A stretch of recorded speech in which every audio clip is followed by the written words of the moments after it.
So first update, we're going to be checking out the disturbing lore of Deltarune's Weird Route from Duncachi. This is the second half of the video. The first half was weird and dark because I thought it was like, oh, Genocide Route, that's fun, everyone's favorite, has the best music. Then it was this one, and it was really worse because it wasn't just the, okay, video game stuff. It was more, okay, this is abusing a character that seems to be a fan favorite. And they're starting to act weird because of it. Okay. That's just the first two chapters. Let's see how much worse it gets. Oh God. I guess we should proceed. Ugh. Wrong choice of word on that one. During the sword route, after you get the person wearing the cloak, who is presumably... Oh wow, that is so old school Zelda coded. Like it even has it set up the exact same way.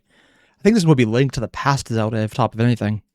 Supposed to represent Noelle, you have to freeze all of the enemies, which is an indirect guide to Snowgrave, as you may have known. Additionally, before you fight the Shadow Mantle boss, it has some additional dialogue on the snow. Is it fun, Chris? Great. The voice is telling Chris that part of them is just enjoying this, and normally it says, don't make that sour face. The Shadow Chris? Oh, it's probably an in-game thing. I could see in the dark, you know. Whereas, in the Weird Route, part of you is just enjoying this, isn't it? The same part of you that enjoyed yesterday. What was knowing yesterday? You could say it wasn't really you. The next lines proceed as normal. Now keep in mind, the Dark World reflects Chris. We know this based off of Tenna's interactions with them and what we learn about Dark Worlds. This implies that Chris has interest in what we're doing, or at the very least is curious. Though Chapter 4 does prove that they are trying to stop us, so this line is up to your interpretation. No, you can say it wasn't really you. The next dialogue option is what made me think Rousey knew more than he was leading on, or at least was gaining an idea. After completing the board and... Also, apparently Golden said yesterday would be Chapter 2. Okay, so literally it was just the previous chapter, not like a specific thing that happened on a specific day. Actually, no, reverse. I was literally the specific thing that happened a specific day because it was literally just one day prior. I don't know what, but for some reason in my head, I thought there would be time skips in between chapters. I don't know why I believe that, but I did for some reason. Chapter 2, instead of checking on Susie, you could talk to Rousey. You could do this in the normal route as well, but in the weird route, you get different dialogue. Rousey asked about the festival and who you plan on going with. Choosing Noelle on the normal route has him say, why would you go with Birdsley? Or Birdley?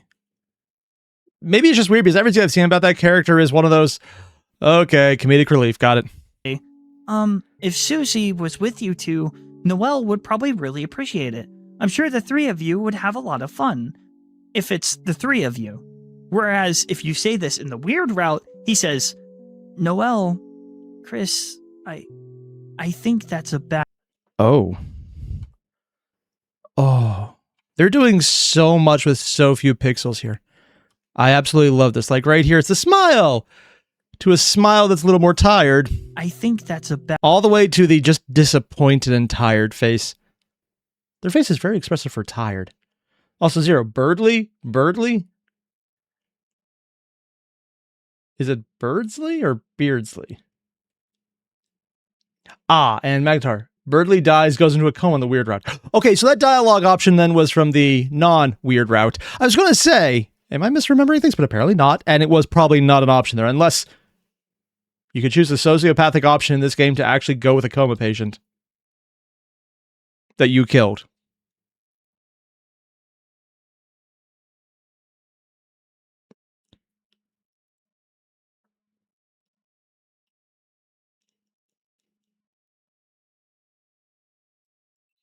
Nah, just no. Nope.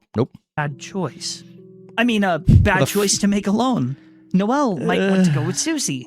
I hope you can figure out a nice solution. Rousey is a little insistent on Susie and Noelle spending time with each other, likely due to the prophecy, though this isn't confirmed. The prophecy which whispered legend, the world best, and just like root. I don't know enough about the prophecy to say shit about this right now. But Rousey seems to know more about. Granted, this is probably something I would know if I just play the game, so it's probably not a big reveal or anything. This reaction is slightly different. You could tell he's indifferent to the idea and might know more than we initially think. I don't interpret this, again, as malicious, and I'm not saying Rouse is an evil mastermind, but I do think he doesn't know how to react and is trying to follow the prophecy or fulfill his purpose. We see a bit more of this in Chapter 4.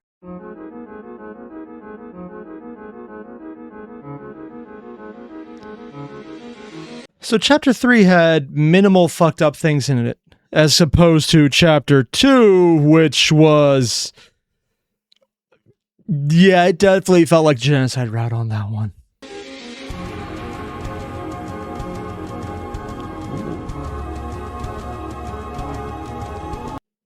Does the music go this hard in all of Deltarune, or is this not even Deltarune music? Because I kind of like it. It's good. Definitely has that, like, ethereal vibe to it. What? Okay, that's an image. If Chapter 2 was the turning point, then Chapter 4 is the breaking point. Chapter 4 truly leans into the horror of Deltarune. What? And after this point, there is no turning back. Oh, there's actually no... oh. I thought... I was under the impression from Undertale the point where you could turn back would come later on before some final battles. No, apparently this is much earlier in. Unless the Weird Route does end prior to the actual final chapter being released. Chapters, maybe. This route makes you fear every decision that you've made. Every choice is unsettling, and in Chapter 4, it's haunting. The first change begins at the church when gathering information. When you talk to Rudy, who is actually one of my favorite characters, I know he doesn't get much screen time, but it's moments like this you realize what kind of guy he is. Rudy is telling you about how Carol holds all important items in the house, which has caused problems. There was a time when Noelle made snowflakes for Carol to hang up at work, but she wanted to keep them in the house, and as a result, Noelle cried. But making snow angels with Chris made her feel better. There were more people there, but this piece of dialogue is until she went and made snow angels with you guys. Highlighting their friendship. In the past, they could cheer each other up and were there for each other, making what we do now even more heartbreaking. And then there's the idea that I've kind of been getting that both Chris is fucked up and you are fucked up, and both of you together being fucked up is worse. Ugh. Also, Bill mentioned they changed the couch scene. People were getting the wrong idea. I'm not entirely sure what the couch scene is, but oh my. If you talk to him again, he says that Noelle was asking under her breath about if Chris would be going tomorrow. When we talk to Noelle, she asked to talk later. Most changes happen in the overworld this chapter, and the changes are almost immediate. Every chapter leading up to Chapter 4, you had no idea what was going to happen when loading up your Weird Route save. If you knew Noelle was going to be in the chapter, you were likely very curious. After gathering information, normally you... Why would you not know what's about to happen? Also, I just saw her drinking the punch direct over here. That's such a funny little animation on the side. But why would you be surprised? Because things were coming out one at a time, you had no idea what's about to happen, because everything's been kind of what the fuck inducing so far. Yeah, that makes sense. When Susie asked Noelle to study for a group... Also, according to Golden, in your case, you're technically worse than Chris. Oh god. ...project so you can look for clues. But here, she initiates it. She invites you and Susie first, asking the same thing. After saying she has to take her dad back to the hospital... And they just drank all of the red punch.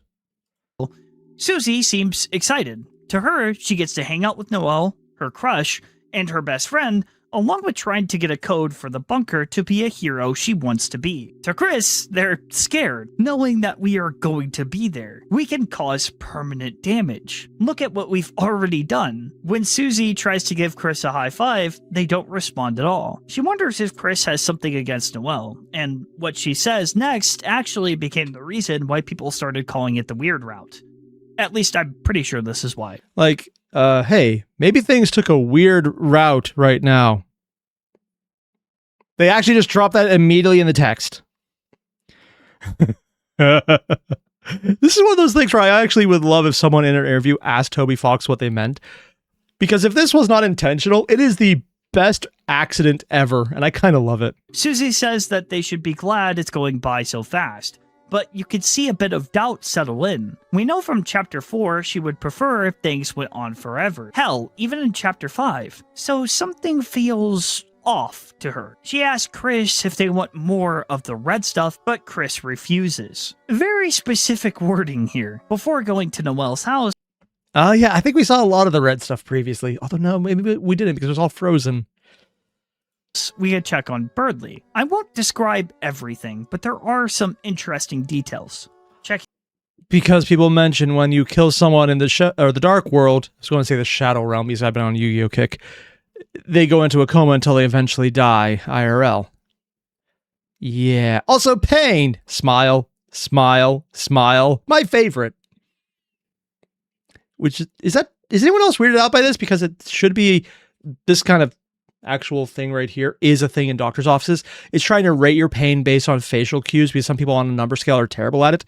Having them all smile means we acknowledge you don't feel pain. It's actually weirder. It's a weird thing for me to... It's a weird thing to notice in the weird route. And you probably only see this if you were in the weird route. I wonder if this is like just in all of the hospital rooms as a stupid little plaque or just the weird ones. Probably all of them. Also, Terry, let me read your previous comment. Now you get it. Thanks for explaining. The one before that. Rosse seemingly knows the prophecy, but very much hopes doing good route will either derail it or change it. Also, he freaks out when something he doesn't know appears. Does anyone know why he knows it? Okay. Huh. On Birdley reveals that he's cold, stuck in a comatose state. What's messed up is you can actually change the hot water bottle on his head and turn on the space heater. While a nice gesture, we are the ones who caused this. Yeah. Is it possible to unfreeze people? Or would that be why it's called the weird route? Because eventually when the game gets to the final chapter, you have the option to fix things. I don't know. I really don't. It would definitely be different if you could unfuck your fuck-ups. And probably make even bigger ones on top of it. We ordered Noelle to freeze him in the Dark World and deal a massive amount of damage. Helping him now isn't kindness, it's cruelty. What's even worse is we're making Chris do it. If he recovers, especially in an abandoned weird route, it would be interesting to see if he remembers what happened during Chapter 2, but I'll talk a little bit about the abandoned weird route later. Permanent damage is already done. Abandoned weird route, because you can start doing horrible things and then get back on the main game. But there's something in this one they said that makes it a lock-in. But only gets worse when going to the holiday house. Everything proceeds as normal until you actually sit on the couch to discuss the project. Also, I'm being told, according to Bill, the pain chart is for Ice-E, not Birdley, implying the satanic ice cube is an actual monster in universe. I have no idea what that is a reference to, so I could be very wrong on this one. Also, Golding mentioned, I'd have to think Snowgrave would probably mean death, or at least brain damage, at least. Usually Noelle gets a call from Birdley, but instead it's Carol. Noelle tells her that she took Dad home and lies to her about being the only one at her house. The game is already showing you the difference in her character. She's taking action. It's small, but at this point you could feel the difference. Susie points out we need supplies, and Noelle suggests we go look for it in her room.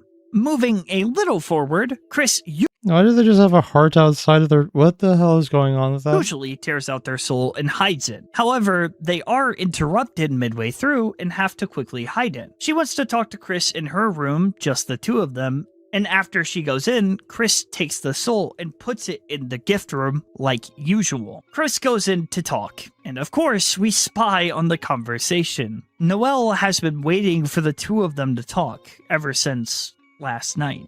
Oh, and I just realized you could see the soul or the heart up in the vent. I'm assuming that's the player character, and this is the body they're kind of stuck in. I'm not even sure if that's accurate. I'm not even sure if people can tell me it's accurate or not. Maybe everything's weird. I really don't know. Last night, I couldn't sleep. Every time I closed my eyes, all I could see was snow. I was terrified, Chris. Terrified it was all real. I went out to the porch to breathe, and that's when I felt it. I froze, and then I heard your voice, Chris's voice. When we spoke to her, there's a difference in how we talk, and no one else has noticed it or pointed it out. But here, in this moment, she heard the voice she needed to. Not the voice from her dream, but the voice that's able to ground her to her reality. She's hearing the player. Oh, that's probably not good. Also, according to Bill, Carol is obsessed with us. She has millions of plushies of the soul. I guess we've reached the heart of the matter. It's here we find out that Chris went to Noelle on their own to apologize and about taking their watch.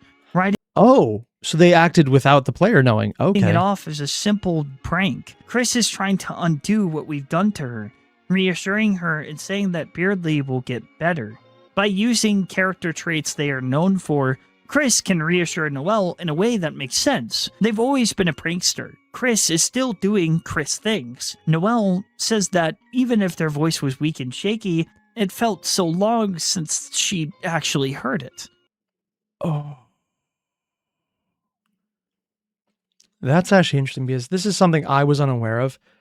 Chris acting without the soul is weak and shaky sounding, meaning they're probably weakened just by us being around, aren't they? Or being separated from us, at least. Huh. I have no idea if that implies more or just kinda just general what the fuckery. Okay, never mind. It definitely implies that regardless, but she was so happy Chris was back and that Chris hadn't changed. You get another chance to end this. Noelle could just go on believing that this was a prank. None of it was real. You can mend the broken bonds and move on with your normal adventure. But you clicked on this video, and you and I are in this together. Selecting proceed allows us to stay in the room, and we have a certain amount of time to possess Chris again. Chris will take her and run out of the room. Once again, another option to end it here. Okay, so Chris is aware of the heart, obviously, but no one else was because she did not seem to react to the heart. Noelle wants to ask about something else.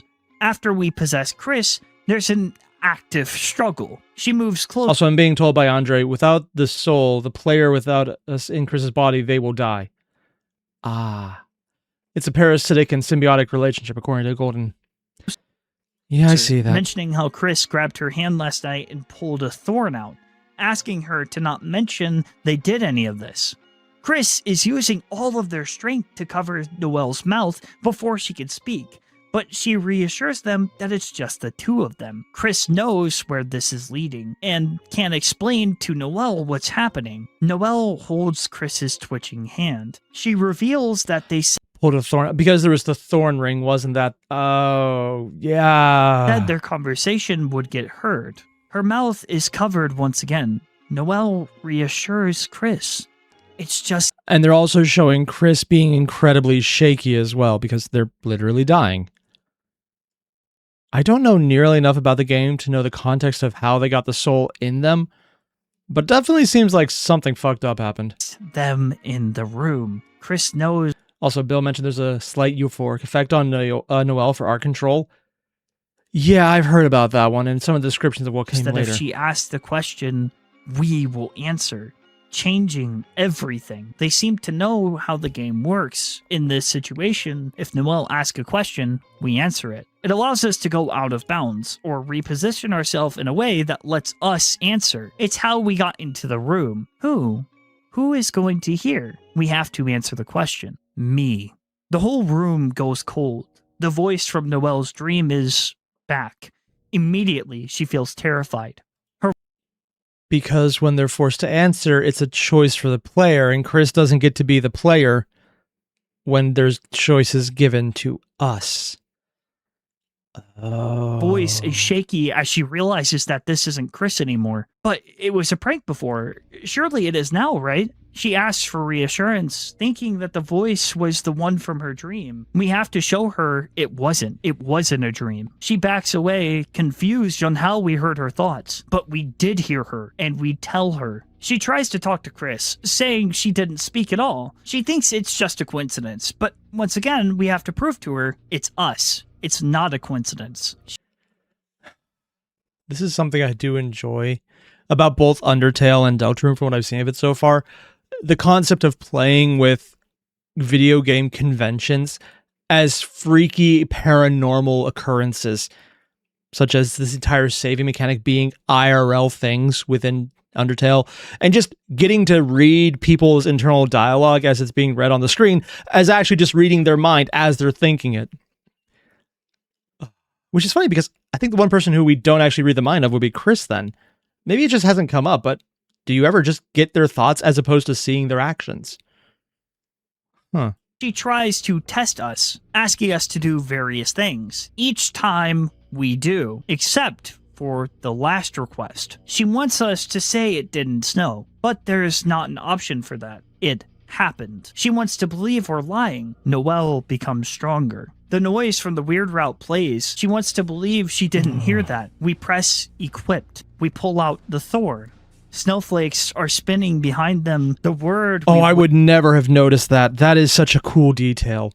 We pull out the Thor. Yep. Snowflake. This right in the background, I probably would have skipped over this completely when I was watching because it's so faint on a very pixelated, very pastel background that I could have honestly just completely ignored that. But that's so neat, and you know that's intentional. Actually, I thought those were part of the background already. Are spinning behind them. The word we've waited for appears. Proceed. We inch closer. Noelle is trembling. She recognizes what this is. Proceed. We inch closer. Noelle mentions last night, confused on why they would say all that. They promised to protect her. Proceed. She's started to realize there's not just Chris there, but still hasn't figured out what exactly is going on. She can't move. She can't look away. She wants to do something, but she's paralyzed. I was saying last time that this reminded me of a very unhealthy relationship. And it very much feels like that. I've heard other people compare it to drugs or an addiction. And I think maybe that comes up later. But right now, this is very much... This sounds like something very unhealthy where you're just getting them to do what you want. It sounds like someone is a controlling bastard, which would be the player character.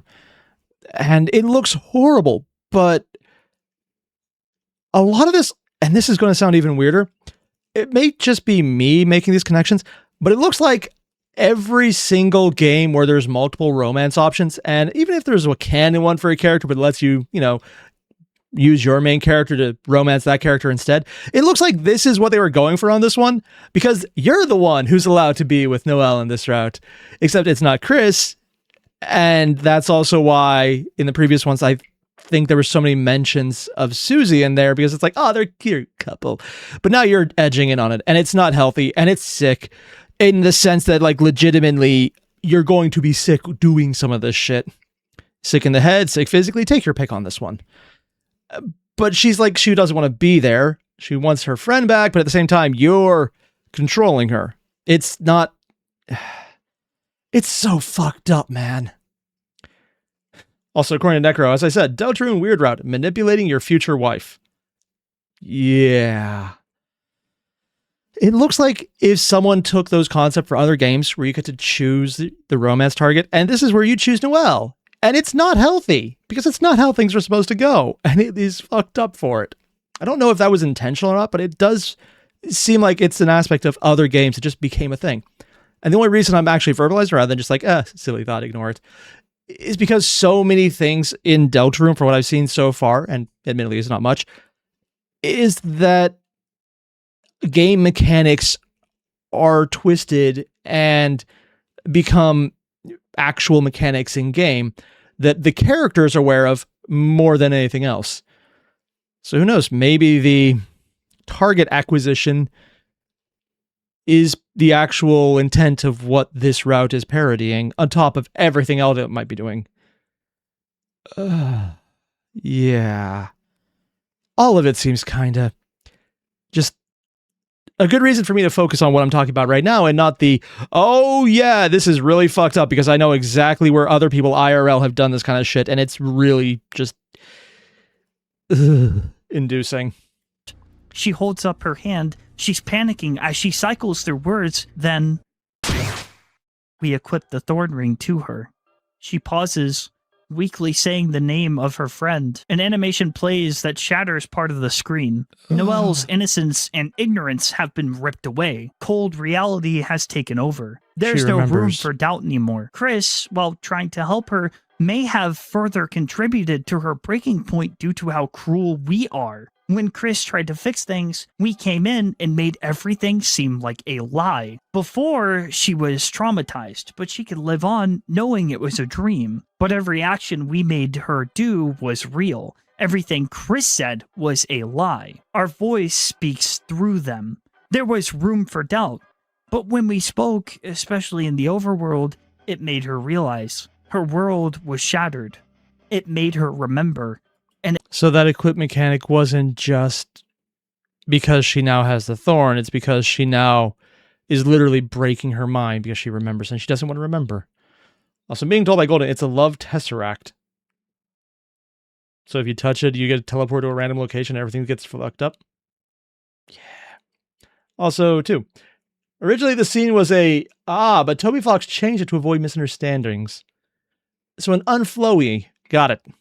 It made it to where she couldn't forget. The thorn Chris took out, we put back in. And as a result of this, Chris rightfully lashes out. Beyond this point, you permanently cause damage to a friend they have known their whole life.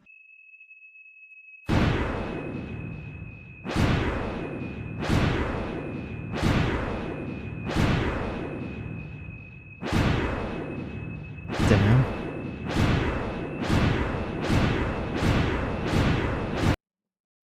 I'm not sure which is creepier, like the constant hits, the shaking screen, or that tiny high-pitched whistle in the background that just keeps going and going and going. I'm not even sure if it's getting louder, but it's just there, and it's so easy to miss, though. Because everything else is louder. The only thing that stops them is Asgore. He thought Chris wasn't feeling well and wanted to check on them. Nothing else in this game causes this much of a violent reaction from Chris.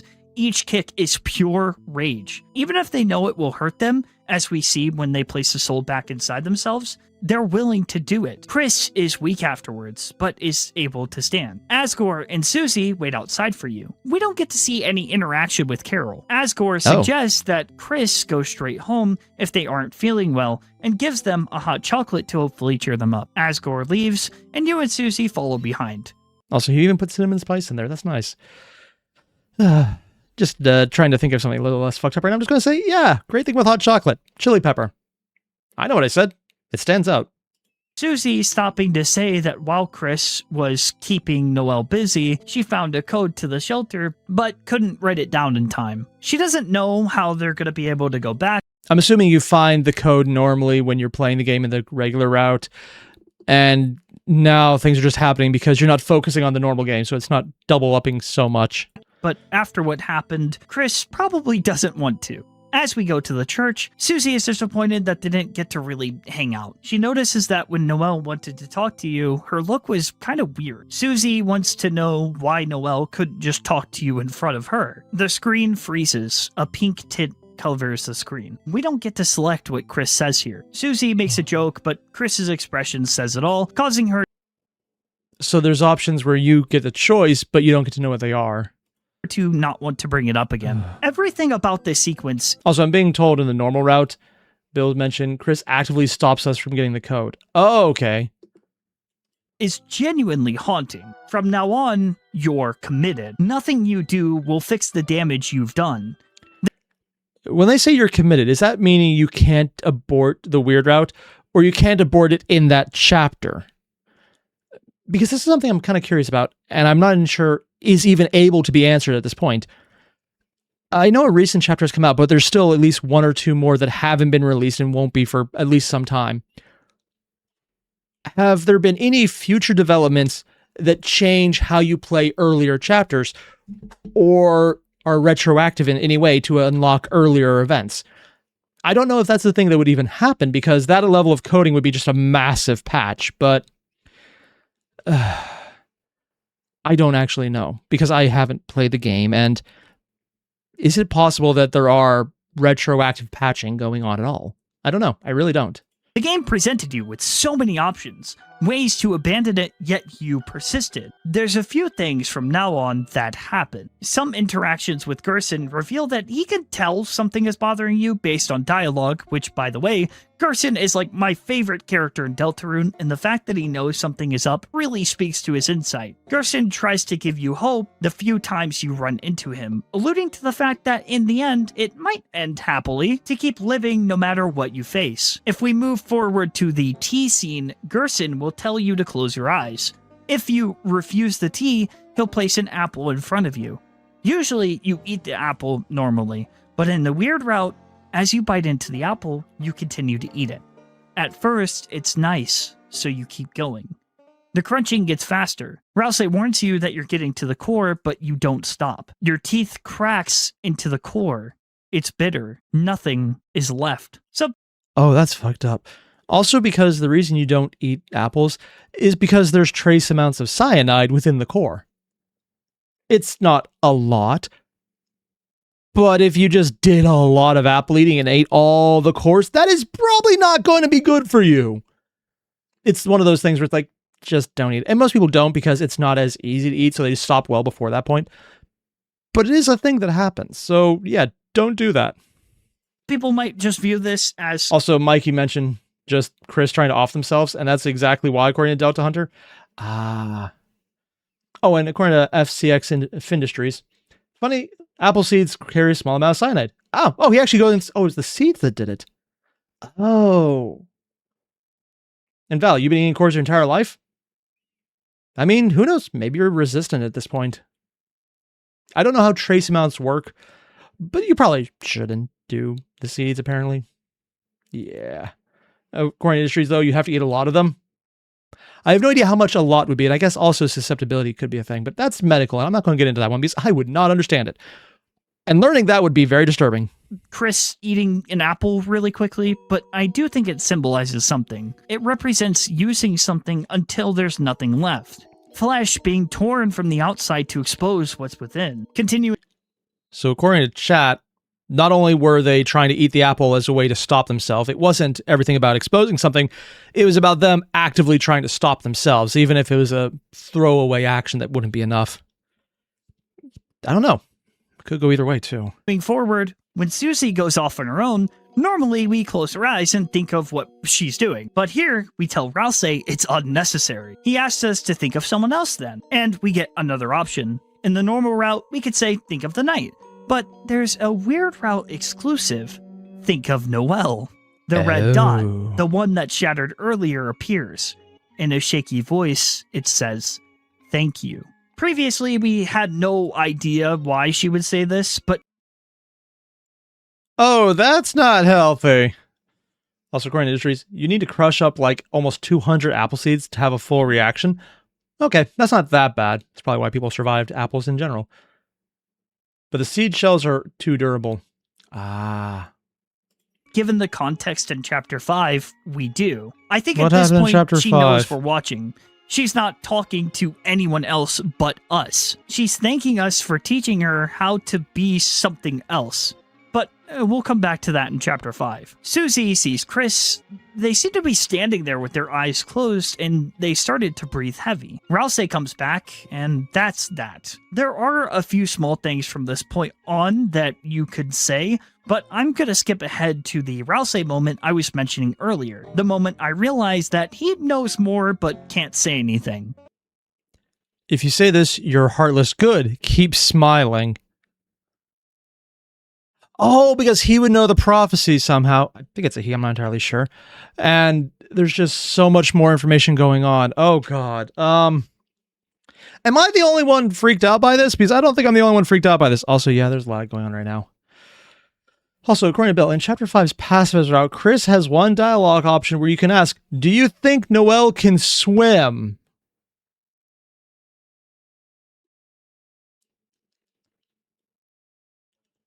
Implying that even though you're doing the pacifist run, they're fighting back by trying to be a monster. And when you're doing the weird route, they're fighting back by trying to not fuck up over all their friends. I wonder if it's going to turn out that the weird twist at the end of the game is that the final bit is how Chris goes and becomes a person after the end of the game where you're probably gone. And the weird route is where they become a good person, and it's the good route. And the pacifist route for you is where they become a monster trying to fight you off. I mean, that would be the ultimate fuck you to the players. I'm not sure if anyone would be that heartless, though, to do that. In the normal route, as Chris and Rousey embrace, Rousey has a turning point in his character, saying that he wants to believe that things can change, that there is more than one ending. Until fate is seen with their own eyes, they want to believe it will be different alongside Chris. However, in the weird route, what he says changes. If there was something else, what would it be? And how do we know it wouldn't be something even worse? Chris, never mind. I'll see you tomorrow, okay? And there's just blood on them. Yeah. Why would this dialogue change here if he didn't know anything? Rousey somehow has a way of knowing what's happening, though he's bound to a rule that won't let him reveal anything else, even a rule? Is that something you would find out normally in game, or is that just something people have discovered? Huh. even he doesn't fully know what will happen if you proceed. Towards the end of the chapter, Chris receives... Are there more characters with rules they have to follow that they can't talk about? I mean, if there are, that's... If it's just him, that's something. And if there's more than him, that's also something. I'm not sure which way it would lean, though. See, things like this is what I want to learn more about this game, because it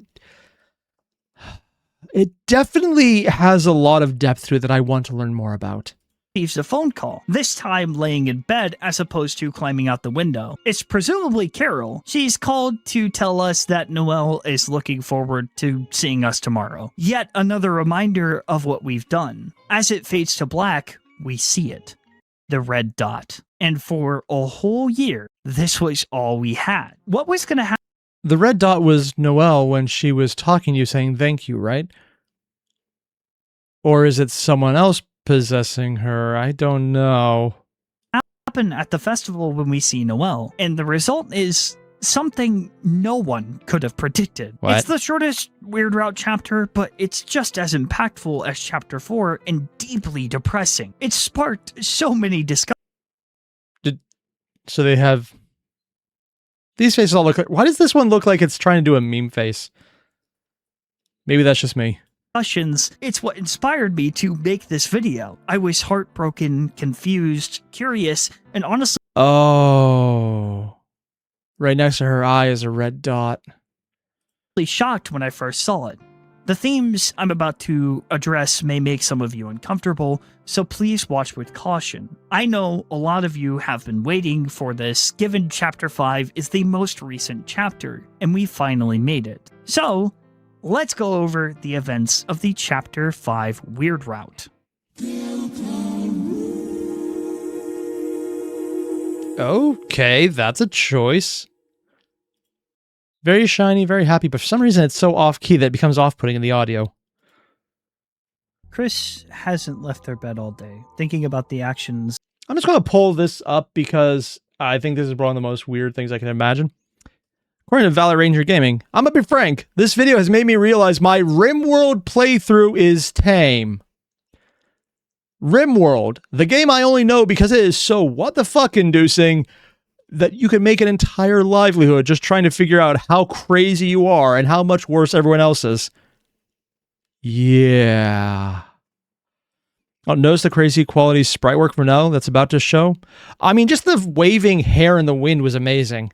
They're definitely framing things beautifully here. Why do I think they're going to use it in the most disturbing way possible?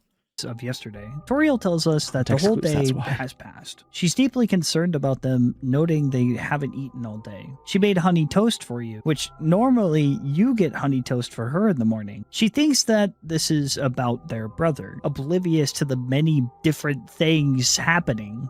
She also says, no one can make you get out of bed. And right after she leaves, we force Chris out of bed. With all of their strength, they try to resist us. Like they're trying to stop anything else from happening. But moving enough allows us to fully take control. Everything you interact with is just empty. The text box is blank, which either means that the game is starting to break, or Chris actively lets you see everything, and here they're hiding it from you. I'm choosing to... Oh.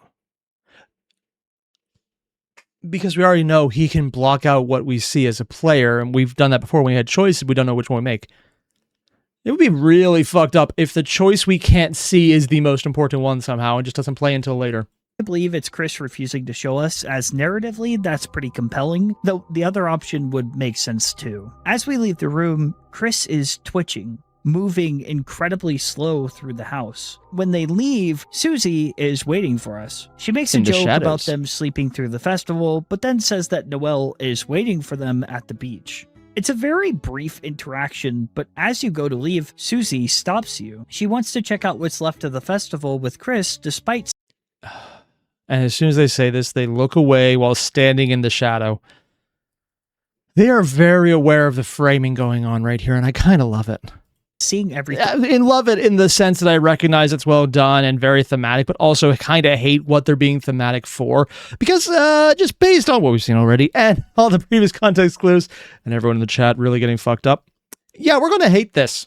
And by we, I mean I'm going to hate this. With Noelle already. So before seeing Noelle, you get to hang out with Susie for what may be the last time on this route. There's a lot of flavor text throughout the town as Susie tells you what she experienced with Noelle, and the last bit of wholesomeness you get. The theme for the festival is slowed down. A melancholic vibe takes over as you live vicariously through Susie. If you try to go to Noelle's house, Susie will say that they are deciding king and queen. This is such a hard contrast to what normally happens. You explore the festival, go on an adventure. Sure, it's dangerous, but each of the party members grows stronger or learn something. It's a wild adventure, and here, So it was like the night, fighting, grabbing Asgore, getting chased, all that stuff going on. The party is over. Now you're with your friend as you explore an empty town. Going to the voting box, Susie mentioned she went there with Noelle and voted for the two of them. Noelle seemed eager to get her vote in, though Susie doesn't get to see it. I won't go over every dialogue option as I don't want to bog down the pace of this video more. I mean, so far the pace of the video is, do you like pain? Do you like more pain? So it couldn't really get any worse. Oh, God. That I probably have, but I will highlight all the key moments involving... Again, I mentioned it earlier because people point out the sprite work and I agreed. This right here is so incredibly thematic. I absolutely love it. And the best part is, even though it looks like they're facing away, if they really want to fuck with you, just put a red dot right here. Noelle and the impact it has on Susie. While Noelle is the centerpiece of it all, we still have an overall impact on Chris's friends and themselves. Susie can feel that something is wrong, but has complete trust in Chris, the first friend she's ever had that accepted her. The adventures they went on mean everything to her. When you go... Because even I know a bit about this. Her entire shtick was getting to know Chris in the first bits of the game, which in the weird route you still play through initially. To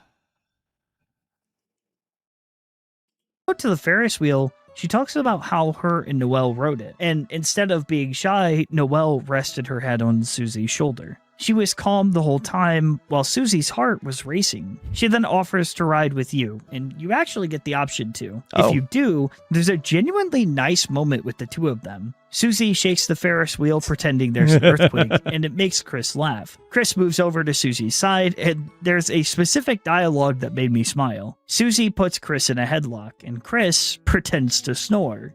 She asked, "What am I to you guys, a big pillow?" And see, that's actually something that I think is utterly evil. Because it is cute and kind. It's like, oh, this is such a heartwarming moment. Because there's been no dialogue options we can choose yet. We're just seeing a bit of the actual character to remind you, oh yeah, no, you're fucking with this person.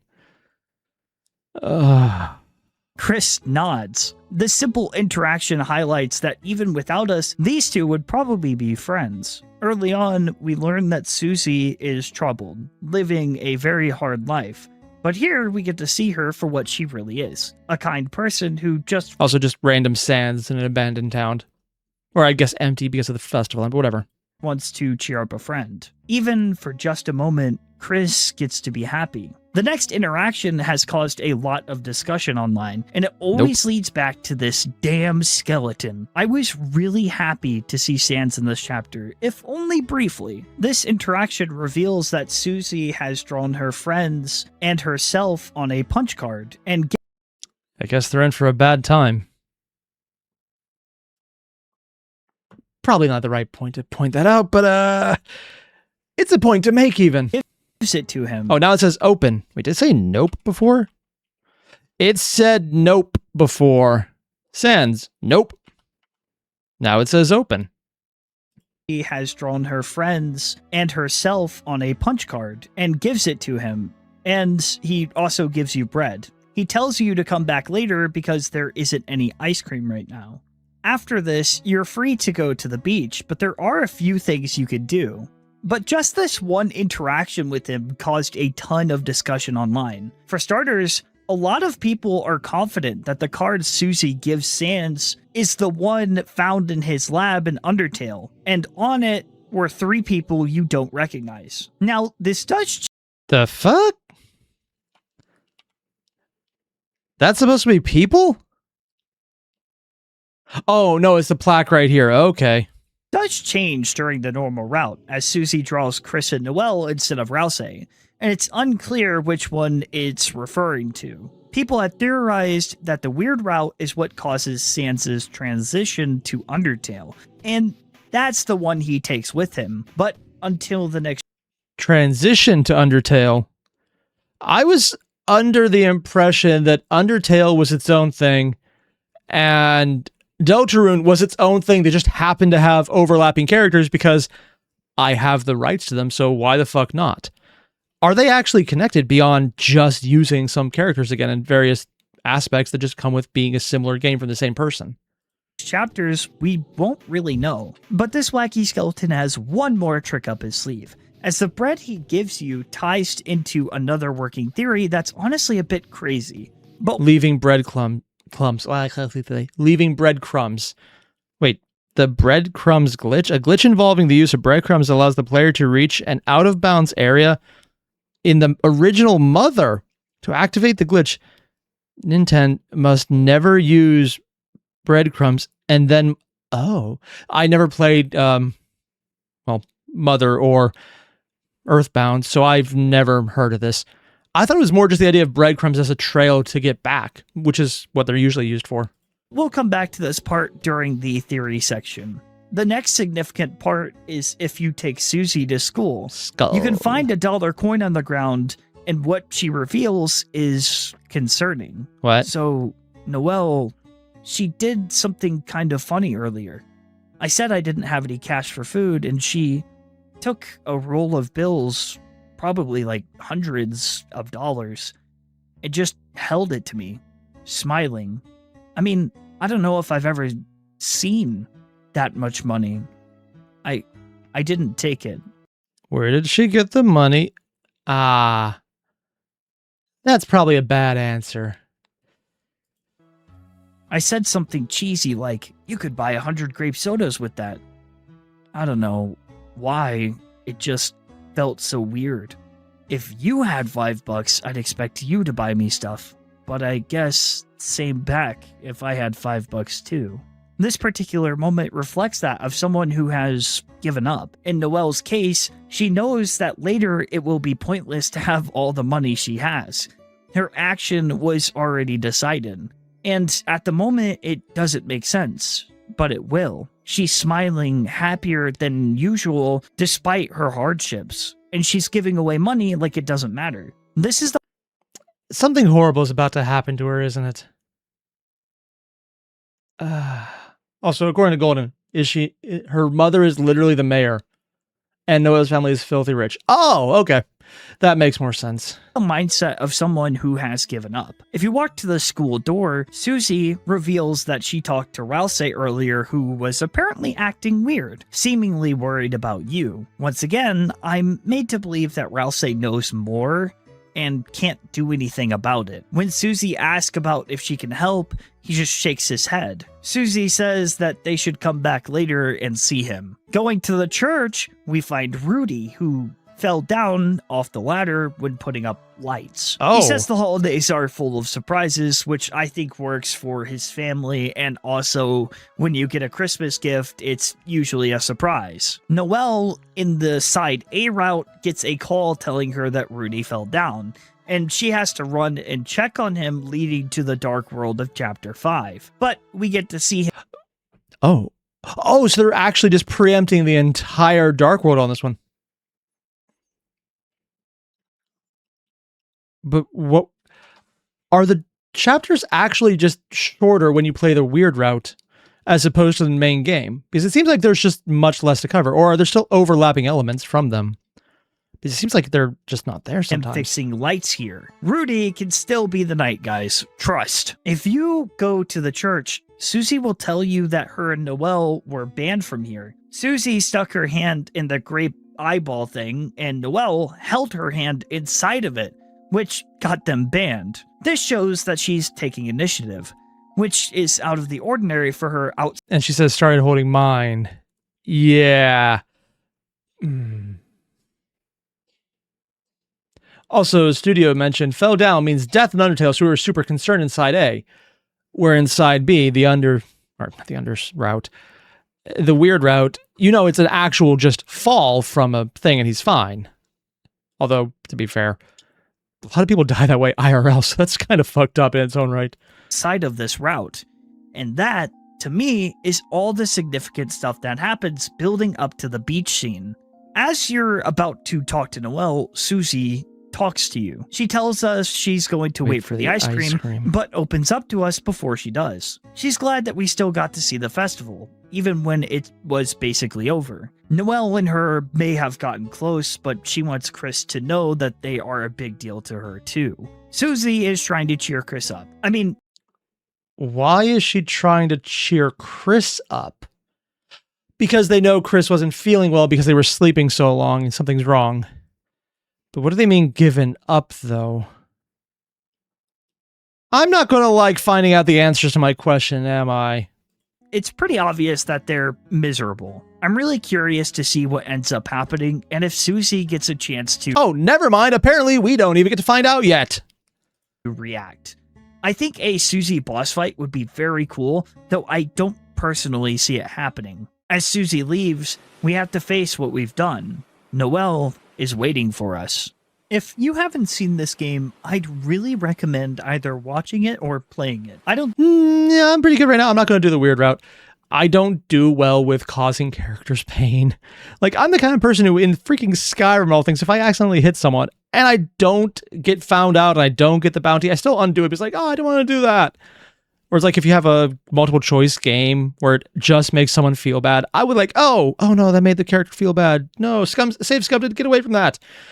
I don't think I could do weird route, man. I really don't think I could do it. I think I could ever recreate the impact that this scene has. Noelle is standing there, staring at what lies on the other side of the lake. The first dialogue we get from her isn't words, it's thoughts. She knows we can hear them. Chris, I know you wanted to deny it. I did too, at first. But eventually, we're going to have to face the truth. Everything around them goes darker, focusing on the two of them. Noelle goes on to talk about yesterday, the events of Chapter 4. She was terrified at that moment. Every cell told her to run. If she stayed by Chris's side any longer, Noelle would be dragged down with them. Yeah. Oh. Why do I have the feeling something really bad is about to happen? Oh no. Down to where no one was supposed to go. Though this thought wasn't scary for that fact, it horrified her to learn that she wanted that. She goes on to explain that ever since Des left, all she's been doing is just going through life, not living, just going through the motions. Des? Oh, she's been family. watching herself through glass. Which I'd like to point out something with this dialogue. Noelle compares this to watching her life through glass, whereas the normal route we get to see the flowers, who are encapsulated in glass, watching Asgore. Because in Undertale, he had a bunch of souls and for the different colors, which you have here, except there's no red one. More orange than red. Yeah. Ooh. Also, Bill, you mentioned Dessa's older sister, who is heavily implied to be the knight. Ah. Oh, I guess we'll proceed. Why the did I? Flowers, who are encapsulated in glass, watching Asgore. What if it turns out the big twist is that the souls everyone else normally had are just hidden somewhere? Oh, God. There's so many parallels I can see to Undertale. I'm wondering how many of them are just there to fuck with the fans or just fan service as a shout out to the previous game. Find it interesting how we see two very different perspectives. She feels as though someone else has been moving her through life, which is interesting saying this to Chris. She wants to do something crazy, break free of the cycle she's put on, but she couldn't. She's just Noelle, a Noelle that has to do Noelle things. Just like how Chris has to do Chris things. But Chris, you changed. Chris, you actually changed. Oh, that's so fucked up in so many ways. Like this face right here. I'm not even sure you could see it. I'm going to remove myself so you can actually pull this up. Oh, God. Like this right here, that face, it's both disturbed and ecstatic and terrified all at once. It's someone who is so massively fucked that they have no option left but to laugh at it. Oh, God. Changed. You found out how to stop being Chris. The further her words go, the harder it is to watch. No one else Chris's has noticed. friend from childhood is standing here, broken. And you're completely in her shadow. You're not even physically there. You're just in the dark. And even she's mostly obscured, so you only see the back. Ugh. I love the framing on this. This is admittedly one of the craziest framings I can imagine, and I absolutely adore it. And I'm definitely not just focusing on this right now, because thinking about what actually is happening is so much worse. Even though she's hurt, it's still awful. She's telling them that they're only more interesting because they changed. She thinks that they'll just keep blindly marching through life, not thinking about what's ahead. She holds resentment for this town where nothing changes, where she can't change. But being by Chris, she feels like she's able to. Noelle tells Chris that when she casted Snowgrave, it was the strongest she ever felt. She falls to her knees. She does feel guilty for saying it. And as soon as there's a bit of the previous her, you see a bit more of Chris right now revealed. They're still mostly in shadow, though, and she's still mostly in shadow, but you at least get the impression that she's still there because the hands give more color. I'm assuming as soon as she stands back up and she's going to say something incredibly dark, you'll fully be in shadow again. But she knows it's true. Because of the strength, she knows that as long as Chris is telling her to, she can do anything. Things no one else can do. Why don't we do something crazy? Yep. As soon as she got up, said do something crazy, you go fully in shadow again. She wants Chris to tell her to grow wings and fly so she can leave this town. Leave every problem she's had behind and escape to where no one has gone before. She looks back at the other side of the lake. That's their destination. Chris and her have always wanted to know what's on the other side. The four of them wanted to know what it was like as kids. Before, she was confused by the word. What are the chances on the other side of the lake is a fountain? We repeated, but now we don't have the choice. She knows exactly what it does. She wants to hear it. Hear the word that changed her. With it, she can do anything. She takes her hands and moves closer to the lake. If you say stop here, she continues forward. Every step is harder than the last. If you keep resisting, she eventually ignores you, and you only get the option of proceed. Every time you hit the button, you get a familiar sound. As you descend deeper, she tells you to not let go of her hands, to keep walking, to not hesitate. Keep walking. As the water rises to their necks, Noelle keeps speaking. She knows that Chris can hear her, and even when they are submerged in water.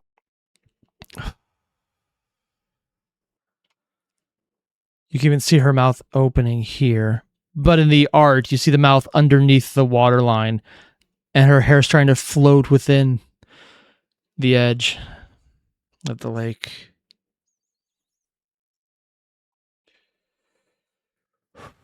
Just to give people an idea what I'm looking at.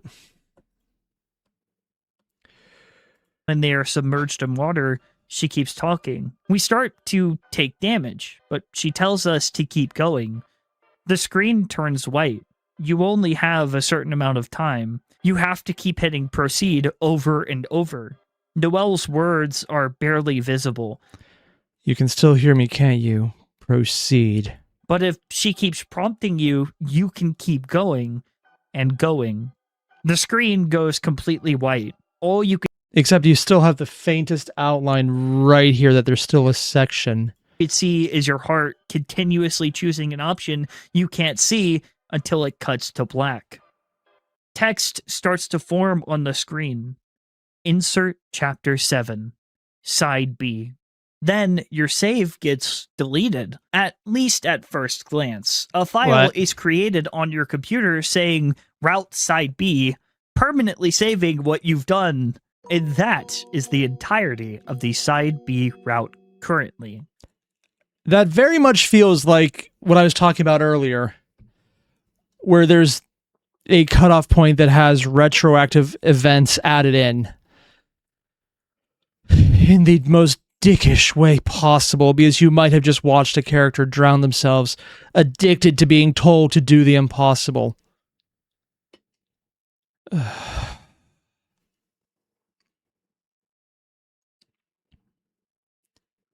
What the fuck, man?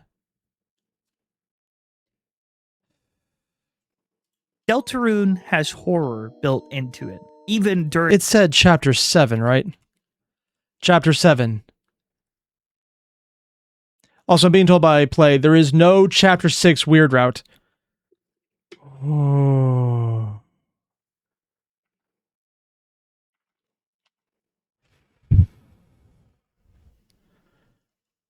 So there's just everyone doing the normal part of the game. And there's no guarantee that anything will change, or who knows.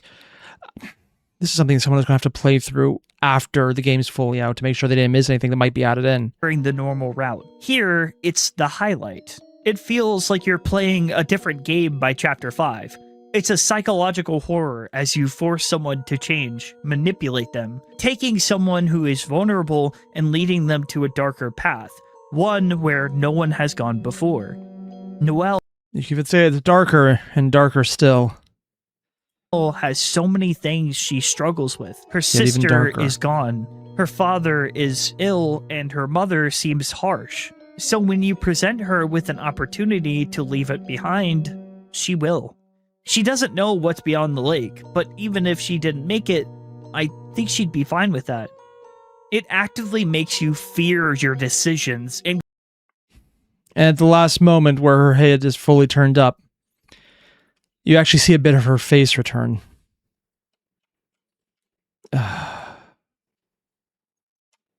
This is so many kinds of fucked up, man. Like right here, it's still all in shadow, but you see the mouth is open because they gave extra texture to it.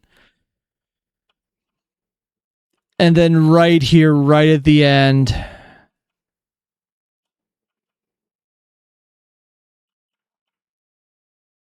as her mouth actually does dip below the water just a little bit, the color returns.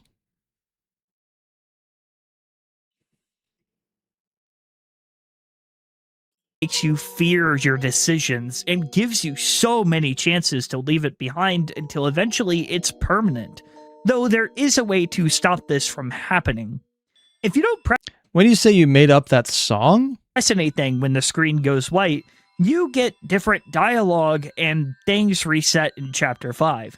It's speculated that there is another path that you could take called the aborted weird route, but, and I know this may be disappointing to some of you, I'm not going to talk about it in this video. It's already long enough. So there's even other options that could happen. And then if my theory that there is explicitly events that will be retroactively added in, such as insert chapter 7, meaning that there's something that's supposed to happen, but only when you get to the next chapter that hasn't even come out yet. And there's even more going on.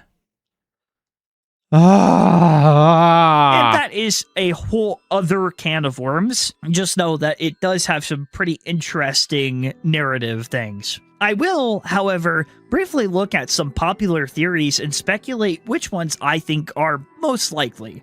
I'll have a link to their respective videos, as I will only talk about them a little bit to introduce what they could do for narrative purposes. So let's start with all gak night theory. Okay, maybe it's just me, but I have the hardest time reading this specific font. God, it's just I can't do it. I saw the video man. by J.R. Vanity when it came out, and this theory really intrigued me at first. I want to say that they actually bring up a lot of good points that make this theory very believable. The theory suggests that Route Side B will give an origin story to the Roaring Night. When Chris and Noelle go further into the lake, due to the game breaking, they fuse together. With Chris and Noelle's newfound determination, they reset the timeline and create a loop. There are a few details that have really convinced people. Firstly, the Knight has very similar poses to... Oh, yeah, very similar. Oh, including ripping the heart out as well. Yeah. That's kind of fucked up. Chris. Their weapon can... Unless they're just doing the dark version of Chris. But no, dark versions are always like non-human things. Also, Bill, human amalgamate Knight is the stupidest theory. Humans don't turn to dust. I don't know nearly enough about the Knight to know what you're talking about. Change shape, and Chris is the only one we know to do this aside from the Knight. The Knight's scream is similar to that of Noelle's. These are just some of the smaller points. There are a lot more things that add up. However, I don't believe that this theory is right. Why? Well, I believe it would start a paradox. This is a paradox. The paradox is a self-contradictory statement. The sentence on the right is false. The sentence on the left is true. I mean, you know, that's only if you subscribe to these type of paradoxes actually being a thing. The way you resolve IRL paradoxes is usually thought right now within people who spend way too much time in philosophical arguments is that they work on a Jacob's ladder principle, that they do lead back into each other, but things can change until those changes build up and something is no longer going to lead into the next one. But that's just one thought process, and it would account for a possibility. The other is that there are no true paradoxes possible IRL. Sorry, I've been in a lot of philosophical arguments about this with a lot of people, and there's so many different takes on this that involve both time travel, the bootstrap paradox, how it couldn't be possible, multiple worlds in linear worlds, overlapping theories, the various aspects of what could or could not be possible, timelines, the break in timelines, why timelines aren't possible, why they are possible. There's so many things when you get into this level of bullshittery, man. Wouldn't it? The Knight has to exist in order for the story to proceed. So if you don't do the weird route, the Knight doesn't exist, unless the weird route was first, but they make an appearance before the game starts. It would make sense if the Knight was established further along, but... I mean, one of the solutions is you're also not looking at the beginning of the game. You're looking at someone who's already within a Jacob's ladder and is progressing through it, so the beginning is not what you've already witnessed. The Knight was starting stuff beforehand. Even if it didn't cause a paradox, narratively, I don't think that it works. Would Chris truly serve themselves? Why kidnap everyone and take them to the bunker? I mean, they can't just be sitting there frozen, right? we also don't know if resets exist in the Deltarune world, or how determination fully works. I do think this would make for a great alternate universe story. I mean, imagine Susie seeing this thing at the end. But as a canonical thing, I just think that the payoff isn't as strong as some of the other candidates, and I don't think it aligns with the logic of Deltarune. However, as with any theory... Actually, I'm going to pull up one comment quickly because it might answer some of my questions. So Bill mentioned, remember the melting monsters from Undertale? These are amalgamates. I believe the knight is an amalgamate, but it's literally impossible for a human to become amalgamate. The monsters who had determination shoved into them. And I still think the Rogue Knight can still be an amalgam, but not of Chris and Noelle. Same idea as the paradox. This statement is false. How is that a paradox? They didn't make a statement. They just led into it and they didn't even finish the sentence. I know it's not where you were going with that one, but I think it's funny to just be hyper pedantic about those. You have a bachelor's in physics and this stuff breaks me? Yeah. Valley, I get that. Yeah, mine was on fiction, and that's what I then did a master's of. And yeah, you get into way too many philosophical arguments in a degree that is not philosophically based at all. Again, don't know why, it just happened. Please be respectful and allow people to believe what they want. Theory crafting is part of the magic of being an Undertale. Always bet on Papyrus Knight. Oh man, that would probably be the one that pisses off the most people. Because I know he was basically the nice guy, the best boy out of all of Undertale. Making him a villain in any way, shape, or form would be like one of those, well, that's like the anti-fan service at that point. That's like the ending of The Sopranos, but as a video game decision. How do you screw with the audience? That's how. Deltarune fan. You're able to disagree with me, but I just don't see it happening. My personal belief is within the depths oob bread theory. What's an oob? This theory suggests that Chris and Noelle are passing through the barrier of the game, descending deep into the depths. You're skipping an entire chapter to go where no one has gone before. Oh. It's not here because it hasn't been made yet. We clicked out of bounds and there's nothing to show yet. This follows the device theory, which says that Deltarune has multiple realities it's tied to. The Dark Worlds are their own realities, placed inside of the Light World. The Light Worlds are put into the Deltarune program, all put inside of our reality we live in. It operates as a device created by, presumably, Gaster. The screen is telling you you weren't supposed to get this far. When Chapter 7 rolls around, something will be made for you. Why do I have the feeling that there's going to be a secret chapter now to replace Chapter 6, but it'll only come out after Chapter 7 ends, and people think the story's wrapped up? Because that would be the ultimate troll option. And I think if there's one thing I've learned about Deltarune, it's that its entirety is based around trolling its audience for maximum trauma. I don't even think anyone's going to tell me I'm wrong about that one, which I would like them to. Please do so. This is only a specific version of the theory, and it does make sense. I do believe that it will have another ending, and Chris and Noelle are able to break through the barrier. I also want to mention that the bread sands gives you could reference an Earthbound glitch, where... I don't know anything about Earthbound, so this is definitely not my first opinion. But breadcrumbs are a very historically used trope when it comes to finding your way back. So I'd almost want to see if whenever Chapter 7 comes out, you would have, or even whenever the game finally ends, if there's going to be some way that if you do take the bread and you don't take the bread, you have two different outcomes based on that. Actually, it looks like you might have to do it regardless, like use it or not to eat it. Just because not just the out of balance aspect, because if it is a reference to that, but because maybe it's the more traditional version of this is how you find your way back because of breadcrumbs you left yourself. So you know the trail you already took.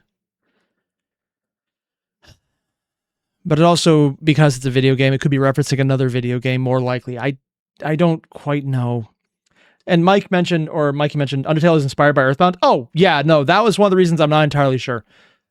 And Hansel and Gretel? Yeah, but at the same time, it's not like there's two kids in the forest lost trying to find their way. That would be a bit on the nose because they were in the water, not a forest.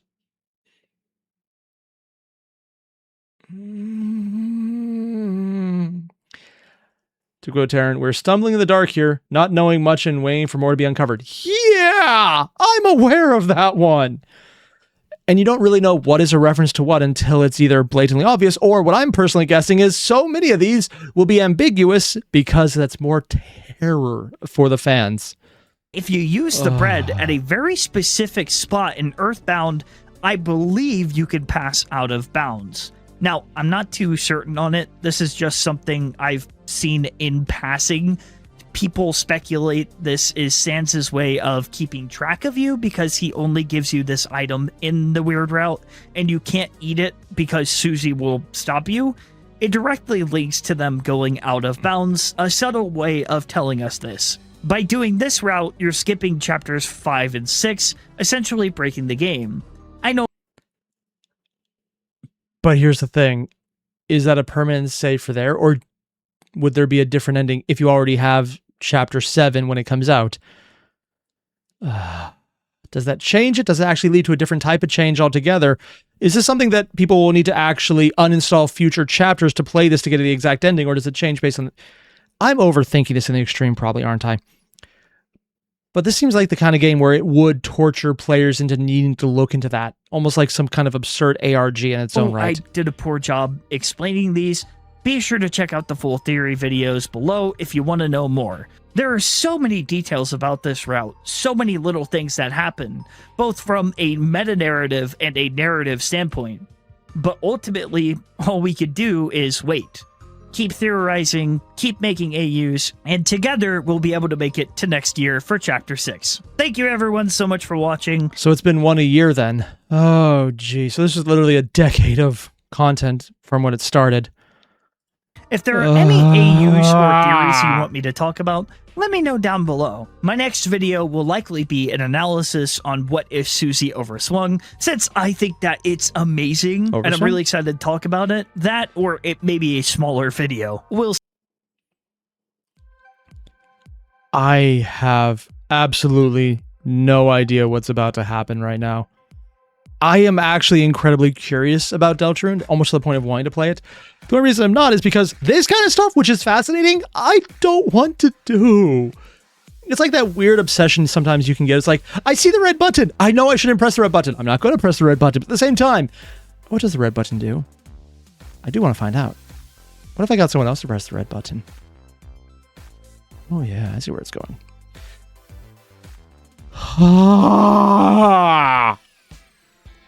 This is cool. This is fascinating, and I want to know more. But my biggest concern is that I don't think I could ever make it to this because actively hurting characters is so much of the nope, can't do it button for me. I would never be able to do it. Also, because this game apparently does require skill, and for that reason, I don't think I could ever get to this if I tried. But we're going to ignore that fact because it's more depressing. There's a lot going on, and I just don't have enough context clues to figure it out. But it definitely feels like, not just for me, who's coming into this so much more blind than the average viewer, but for people who play the game, there's a lot of things here that would also be confusing and done so intentionally because it's just giving you, you can even say, breadcrumbs to let you know something's about to happen. And you're not allowed to know what yet.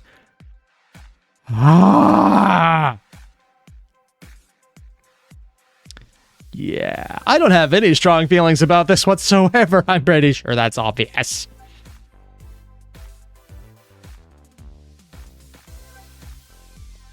You guys know the deal. There's a link below to the original video. Hit it up. I'll see you in the next one. Adios.